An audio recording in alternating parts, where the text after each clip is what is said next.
Tout n'est pas que souffrance. Il est vrai, tant qu'il sera sur cette terre, le disciple sera la proie des larmes et de la douleur.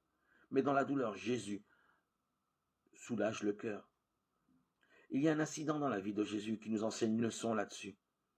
Dès lors, Jésus commença à montrer à ses disciples qu'il lui fallait aller à Jérusalem souffrir beaucoup de la part des anciens, des grands prêtres et des scribes, être tué et se réveiller le troisième jour. Pierre le prit à part et se mit à le rabrouer en disant « Dieu t'en préserve, Seigneur, cela ne t'arrivera jamais. » Mais lui se retourna et dit à Pierre « Va-t'en derrière moi, Satan. Tu es pour moi une cause de chute, car tu ne penses pas comme Dieu, mais comme les humains. » Alors Jésus dit à ses disciples « Si quelqu'un veut venir à ma suite, qu'il se renie lui-même, qu'il se charge de sa croix et qu'il me suive. Car quiconque voudra sauver sa vie, la perdra.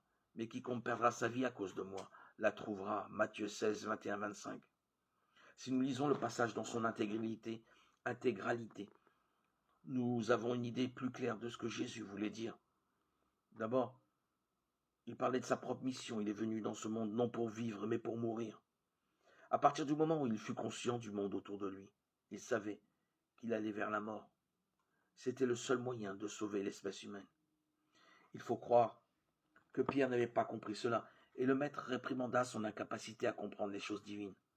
Alors, en s'adressant à ses disciples, il leur dit qu'ils devaient prendre leur croix et le suivre.